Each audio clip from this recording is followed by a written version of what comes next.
بسم اللہ الرحمن الرحیم۔ السلام علیکم ورحمۃ اللہ وبرکاتہ۔ آج کے بیان میں نماز خوف کے کچھ ضروری مسائل بیان کریں گے۔ قرآن پاک میں اللہ تعالیٰ فرماتا ہے، اگر تمہیں خوف ہو تو پیدل یا سواری پر نماز پڑھو، پھر جب خوف جاتا رہے تو اللہ کو اس طرح یاد کرو جیسا اس نے سکھایا وہ کہ تم نہیں جانتے تھے۔ پھر فرمایا، اور جب تم ان میں ہو اور نماز قائم کرو تو ان میں کا ایک گروہ تمہارے ساتھ کھڑا ہو اور انہیں چاہیے کہ اپنے ہتھیار لیے ہوں۔ پھر جب ایک رکعت کا سجدہ کر لیں تو وہ تمہارے پیچھے ہوں، اور اب دوسرا گروہ ہے جس نے تمہارے ساتھ نہ پڑھی تھی، وہ تمہارے ساتھ پڑھے اور اپنی پناہ اور اپنے ہتھیار لیے رہیں۔ کافروں کی تمنا ہے کہ کہیں تم اپنے ہتھیاروں اور اپنے اسباب سے غافل ہو جاؤ تو وہ ایک ساتھ تم پر جھک پڑے، اور تم پر کچھ گناہ نہیں اگر تمہیں بارش سے تکلیف ہو یا بیمار ہو کہ اپنے ہتھیار رکھ دو، مگر پناہ کی چیز لیے رہو، بے شک اللہ نے کافروں کے لیے ذلت کا عذاب تیار کر رکھا ہے۔ پھر جب نماز پوری کر چکو تو اللہ کو یاد کرو، کھڑے اور بیٹھے اور کروٹوں پر لیٹے۔ پھر جب اطمینان سے ہو جاؤ تو نماز حسب دستور قائم کرو، بے شک نماز مسلمانوں پر وقت باندھا ہوا فرض ہے۔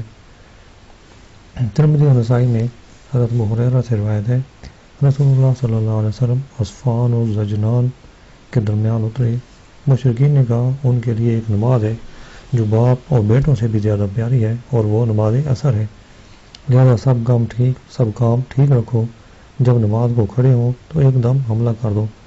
جبریل علیہ السلام نبی کریم صلی اللہ علیہ وسلم کی خدمت میں حاضر ہوئے اور عرض کی کہ حضور صلی اللہ علیہ وسلم اپنے اصحاب کے دو حصے کریں، ایک گروہ کے ساتھ نماز پڑھیں اور دوسرا گروہ ان کے پیچھے سپر اور اسلحہ لیے کھڑا رہے، تو ان کی ایک ایک رکعت ہوگی، یعنی حضور صلی اللہ علیہ وسلم کے ساتھ اور رسول اللہ صلی اللہ علیہ وسلم کی 2 رکعتیں۔ ضروری مسائل۔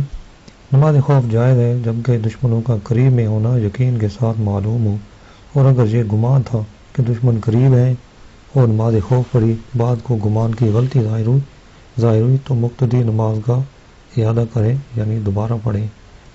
یوں ہی اگر دشمن دور ہو تو یہ نماز جائز نہیں، یعنی مقتدی کی نہ ہوگی اور امام کی ہو جائے گی۔ نماز خوف پڑھنے کا طریقہ یہ ہے کہ جب دشمن سامنے ہو اور یہ اندیشہ ہو کہ سب ایک ساتھ نماز پڑھیں گے تو حملہ کر دیں گے، ایسے وقت میں امام جماعت کے 2 حصے کرے گا۔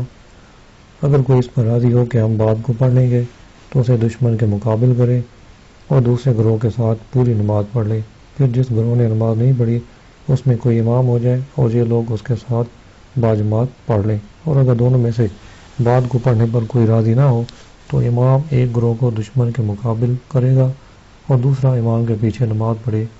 جب امام اس گروہ کے ساتھ ایک رکعت پڑھ چکے، یعنی پہلی رکعت کے دوسرے سجدے سے سر اٹھائے، تو یہ لوگ دشمن کے مقابل چلے جائیں اور جو لوگ وہاں تھے وہ چلے آئیں۔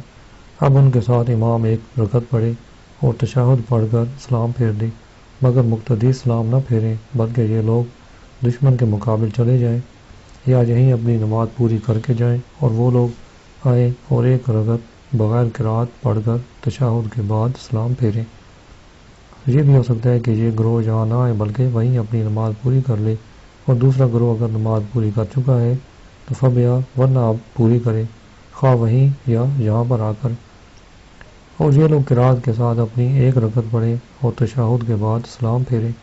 یہ طریقہ 2 رکعت والی نماز کا ہے، خواہ نماز ہی 2 رکعت کی ہو، جیسے فجر، عید، جمعہ یا سفر وغیرہ کی وجہ سے 4 کی 2 ہو جائیں، اور 4 رکعت والی نماز ہو تو ہر گروہ کے ساتھ امام 2 رکعت پڑھے گا، اور مغرب میں پہلے گروہ کے ساتھ 2 اور دوسرے کے ساتھ 1 رکعت پڑھے گا۔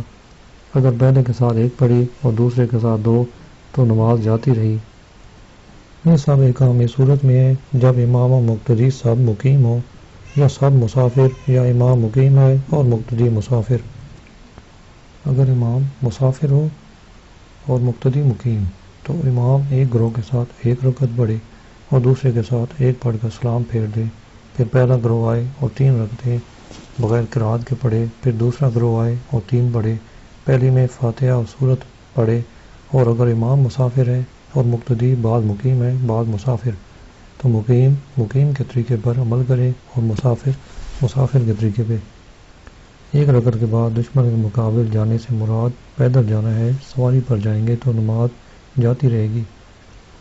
اگر خوف بہت زیادہ ہو کہ سواری سے اتر نہ سکیں تو سواری پر تنہا اشارہ سے جس طرف بھی منہ کر سکیں اسی طرف نماز پڑھیں، سواری پر جماعت سے نہیں پڑھ سکتے۔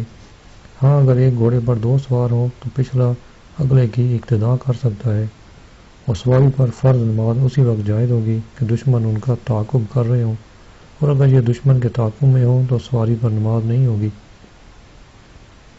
نماز خوف میں صرف دشمن کے مقابل جانا اور وہاں سے امام کے پاس صف میں آنا، یا وضو جاتا رہا تو وضو کے لیے چلنا معاف ہے، اس کے علاوہ چلنا نماز کو فاسد کر دے گا۔ اگر دشمن نے اسے دوڑایا یا اس نے دشمن کو بھگایا تو نماز جاتی رہی، البتہ پہلی صورت میں اگر سواری پر ہو تو معاف ہے۔